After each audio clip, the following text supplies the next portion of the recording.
இந்தியாவோட best gaming மாடலான IQ15 தான் இன்னைக்கு வீடியோல பார்க்க போறோம். என்னது இந்தியாவோட பெஸ்ட் கேமிங் மாடலா? அப்ப இந்த OnePlus 15 என்ன சொல்லுவீங்க? பந்தயத்துக்கு நாங்க வரலாமா? தாராளமா. இவனை தவிர யார் வேணாலும் வரலாம். கேமிங்னால எப்பயுமே IQ தான்டா. IQல இருக்க கேமிங் எக்ஸ்பீரியன்ஸ் வேற எந்த போன்ல இருக்குது? ஏனே இதுல மட்டும் எக்ஸ்பீரியன்ஸ் பண்ண முடியாது. இது வந்து OnePlusல லேட்டஸ்ட் லான்ச் ஃபிளாக்ஷிப் மாடல். இது என்ன Snapdragon 8 Gen 5 ப்ராசஸரோட கொடுத்திருக்காங்க. கேம் விளையாடலாம் அல்டிமேட்டா இருக்கும். சேம் அதே ப்ராசஸர் கொடுத்தாலுமே இதுல உனக்கு டெடிகேட்டடா கேமிங்காகவே IQவோட Q3 சிப் கொடுத்து கேமிங்கோட எக்ஸ்பீரியன்ஸை இம்ப்ரூவ் பண்ணிருக்காங்க. இது கூடவே அவுட் ஆஃப் த பாக்ஸ் உனக்கு Oxygen OS 6 அப்டேட்டோட வந்துரும். இது மட்டும் சும்மா இல்ல, இதுலயே உங்களுக்கு Oxygen OS 6 அப்டேட் கொடுத்துட்டு கேமிங் காண்டி 165Hz ரெஃப்ரெஷ் ரேட்ல ஸ்மூத்னஸ் டிஸ்ப்ளே கொடுத்திருக்காங்கனே. ஓ நீ அப்படி வரியா? இங்க மட்டும் என்னவா, இங்க 144Hz ரெஃப்ரெஷ் ரேட் கொடுத்தாலுமே வரப்போற S26 அல்ட்ரால உள்ள அதே சேம் டிஸ்ப்ளேயை இப்பவே இந்த மாடல்ல கொடுத்தாங்க. இதோட ஸ்மூத்னஸ் தரமா இருக்கும். இப்ப கடைசியில என்னதான் சொல்ல போறீங்க?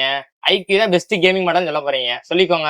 ஆமாங்க, வேர்ல்ட்லயே பெஸ்ட் கேமிங் மொபைலான IQ15 இன்னைக்கு உங்களுக்காண்டி சீல்டு கெட்டு கொண்டு வந்திருக்கோம். வாங்கி ஜஸ்ட் 2 days தான் ஆகுது. 16GB RAM 512GB ஸ்டோரேஜ் இருக்க இந்த மாடல் பாத்தீங்கன்னா புதுசோட பிரைஸ் 80,000 ரூபாய் வருது. ஆனா நம்ம ஃபாலோவர்ஸ் காண்டி 72,000 ரூபாய் பண்ணி கொடுக்குறோம். ஒரே ஒரு பீஸ் தான் அவைலபிள் இருக்கு. வேணும்ன்றவங்க ஸ்கிரீன்ல தெரிய எந்த நம்பர் கால் பண்ணி உடனே புக் பண்ணிக்கங்க. இந்த மாதிரி லேட்டஸ்ட் மாடலோட ரெகுலர் அப்டேட் தெரிஞ்சுக்க நம்ம பேஜை மறக்காம ஃபாலோ பண்ணுங்க. தேங்க்ஸ் ஃபார் வாட்சிங்.